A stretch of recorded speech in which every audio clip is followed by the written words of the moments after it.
we talk about what we used to like as kids. And then I think about my son, and what he likes now is completely different from what I like. Like we talk even 10, 20 years ago, Pokemon was the biggest thing. And Pokemon is now so treasured for people of the millennials and the millennium generation. What line do you see now do you think will hold up 20 years down the road? Ooh, great question. I don't think anyone's ever asked me that one before. And yeah, I mean, you definitely hit the nail on the head, because each generation wants to have their own stuff. You know, when we were growing up in the 70s and 80s, we didn't want to play with Davy Crockett and Howdy Doody dolls, which is why it's really almost in a way weird how much stuff like the Motu Origins line, or those Droids figures, that are out on the Droids cards at Target. It's almost weird that stuff's being put out because kids want their own thing. Fortnite definitely seems to be the big one. I mean, Bakugan, again, was 10 years ago.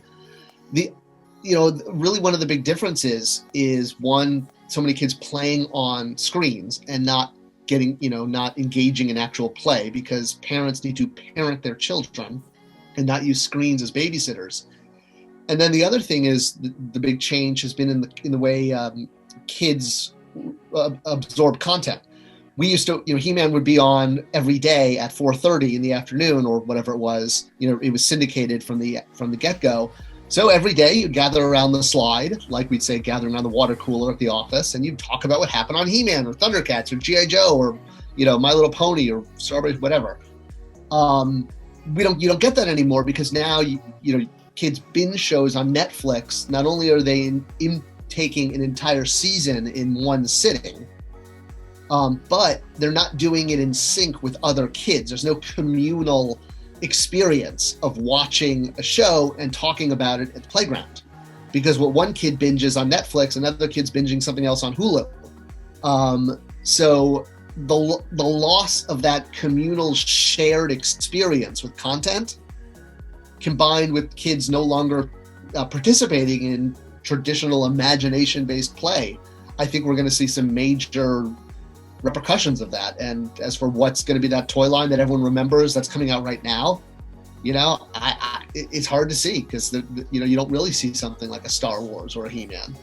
One of the things I do notice, you were talking about the communal, we do see a little bit of that, but very differently, because, for example, you mentioned Fortnite. I play Fortnite with my son. It's one of those things we connect with and play.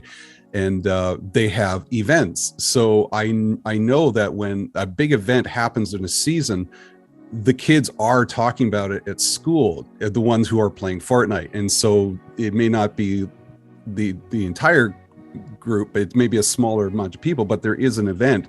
A Minecraft, for example, sometimes have events, but a lot of these events or the things that kids talk about are the memes they see on TikTok, which are 10 seconds long, or the latest joke that they see on TikTok, which is 10 seconds long. YouTube channels can be popular depending on the streamer, but then it's so fickle that it just goes away. And when we also think of things that kids collect, a lot of them are zeros and ones. They're skins, they're things that will not hold up, because eventually this game or this skin that you purchased will disappear because technology outruns itself. So it's interesting I'm very curious to see what happens in 10, 20 years and what people will hold on to as physically hold on to. But it's so much about tactile. Absolutely. It's one of the reasons I love reading books. I love holding a book in my hand, and I love in comic books. I don't read digital comic books. I only read physical comic books. Yeah. Well, speaking of which, what was one of your favorite comic books? I remember I saw your first one on the wall, the Iron Man. But what was some of your favorite comic books that you read as a kid? So as a kid, I was really into Silver Surfer, leading into the original Infinity Gauntlet. A lot of people forget that, they think of Infinity Gauntlet as an Avengers thing, but it was 2 years of Silver Surfer leading up to that, with a whole. But that's not. So I was into that. Dark Marvel. was a big one. Then when Image Comics came out, I thought I was going to like follow all of the Image, like that was going to be my universe. But then, of course, one by one, everybody quit except Eric Larson. So I said, all right, I'm going to keep following him. So I love Savage Dragon. I've been reading it for 30 years now, month to month. Great. If you want a comic that feels like a real comic book, I absolutely suggest it. Yeah. Not that I didn't read DC too. I mean, there was also, especially, I think I got into DC later. So I was Marvel as a kid, and then I kind of got into DC in college. Yeah, this background here is not my collection. That's just a screensaver. But I did collect because they were so big. I did collect. Yeah, they're the huge size right now.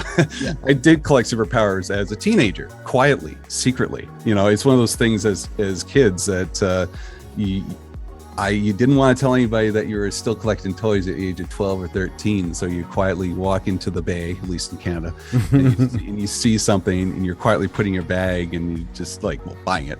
And then just not letting anybody know. And wrestling figures as well for me.